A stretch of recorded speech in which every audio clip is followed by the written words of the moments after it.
Très heureux de vous retrouver pour cette nouvelle émission de marché dans laquelle on va parler du Nasdaq et du SP500. C'est Riquet, soyez les bienvenus et aujourd'hui on a un programme chargé concernant les marchés financiers avec notamment du côté des US un discours de Jérôme Powell comme vous pouvez le voir à 15h30 qui sera suivi du rapport Scholz qui est tout simplement le rapport sur les nouvelles offres d'emploi.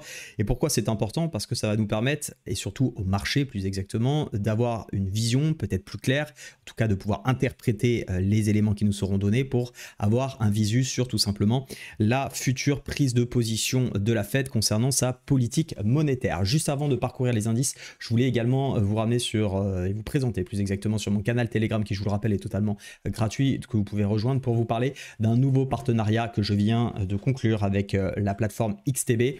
Vous le savez, pour moi, il y a une seule plateforme CFD que je suis à même de recommander, c'est effectivement XTB parce que je l'ai utilisé pendant de nombreuses années, parce que je trouve que c'est une plateforme qui est vraiment intéressante et parce qu'aujourd'hui, c'est pas seulement une plateforme de broker CFD, ça va bien au-delà de ça, on va pouvoir faire de l'investissement, on va pouvoir également épargner son argent, faire travailler le capital qui dort tant qu'on ne l'utilise pas. Donc pour moi, c'en est vraiment la meilleure solution qui existe aujourd'hui sur ce marché, non seulement du CFD, mais de manière plus large. On va pas avoir besoin de diversifier 50 plateformes pour pouvoir faire des investissements. Donc pour ceux qui veulent investir et trader avec leur capital propre, c'est pour moi la meilleure solution. Et d'ailleurs, pour fêter un petit peu ce partenariat, j'ai mis en place plusieurs choses. La première, c'est que si vous faites, et c'est la condition nécessaire, d'une part de passer par mon lien, mais si également vous déposez minimum 500 €, ce qui est juste logique hein, quand on fait du trading et de l'investissement, je vois pas ce qu'on peut faire avec moins de 500 €. Généralement, je le sais, vous allez déposer plus, mais peu importe. C'est minimum 500 €. Non seulement je vous fais profiter d'un compte démo illimité contre 15 jours habituellement, c'est une chose importante parce que en réalité, beaucoup sont contraints. Hein. Quand vous démarrez dans le trading, vous testez, puis au bout de 15 jours, on vous ferme votre compte. Là, vous pouvez simplement aller déposer minimum 500 € et profiter du compte démo en illimité. Également, si vous le faites, vous aurez 1 heure de coaching individuel offerte avec moi, qui, je le rappelle, a cette valeur-là habituellement. Et c'est intéressant parce qu'on peut parler de votre stratégie, on peut parler de votre profil de trader. Je peux également vous accompagner sur comment bien vous lancer sur XTB, puisque comme vous le savez, c'est une plateforme que j'ai longuement utilisée également pour les 10 premiers inscrits. Donc faites vite si ça vous intéresse. Je vous offre ma formation sur le fondamental Market Pro. Pour cela, vous avez le lien dans le Telegram et je vous le remets également en description de cette vidéo. Comme ça, vous pouvez en profiter et n'hésitez pas à m'envoyer un petit mail pour me dire que c'est fait. Comme ça, je peux vous faire profiter de tous ces bonus. Concernant le Nasdaq, on revient sur ce qui nous intéresse aujourd'hui. Le Nasdaq est sur des niveaux intéressants, mais on a un niveau qui bloque, dont on avait identifié avec les membres que j'accompagne dans le programme Capital 100K qui avait bloqué ici sur les 0,618. Vous voyez, zone des 20 124 sur prix futur. Et c'est assez intéressant de voir effectivement que ça fait barrage. Et on a cette deuxième zone qui n'est plus ni moins que le 0,5 hein, de cette dernière impulsion baissière qui également fait zone de polarité sur lequel on est venu bloquer une nouvelle fois hier. Donc mon plan, quel est-il? Vous connaissez la chanson, je suis bien évidemment toujours à la recherche d'achat.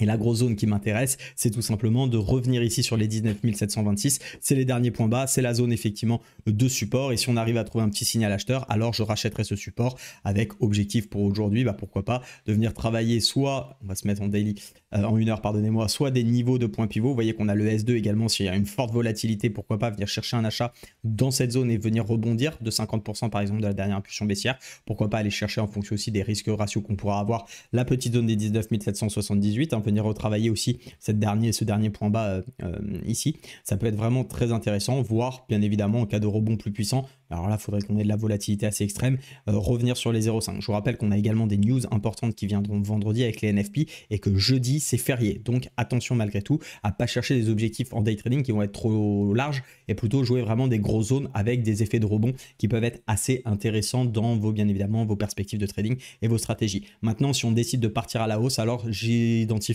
une cassure du 0,618 en 1 heure, 4 heures qui pourrait me permettre effectivement d'aller chercher dans une zone un petit peu plus haute cette mèche, essayer de venir travailler dans cette mèche qui a été un excès de volatilité et venir travailler une prise de profit dans ces niveaux sur les alentours des 20 238. Donc pour ça, il faudrait effectivement que le discours et les prévisions des NFP soit plutôt c'est pas des NFP, pardonnez-moi, du rapport Scholz qui serait plutôt intéressante et favorable au marché. Donc vous l'avez compris, en résumé, action sur d'achat aux alentours des 19 736. Je ne cherche toujours pas de vente puisqu'on est quasiment dans une sorte de pseudo range ici, en tout cas de gros flou artistique. On voit bien, ça monte, ça redescend, donc autant travailler les grosses zones. Et par contre, si on s'extirpe de la zone des 0,618, je chercherai également à plutôt chercher cette fois-ci donc la continuation, pardonnez-moi, acheteuse. On passe du côté du SP500 qui lui également est sur un niveau intéressant, très intéressant à payer ce niveau. C'est le niveau bien évidemment que j'ai envie de travailler à l'achat. Si jamais on le lâche, on aura un dernier niveau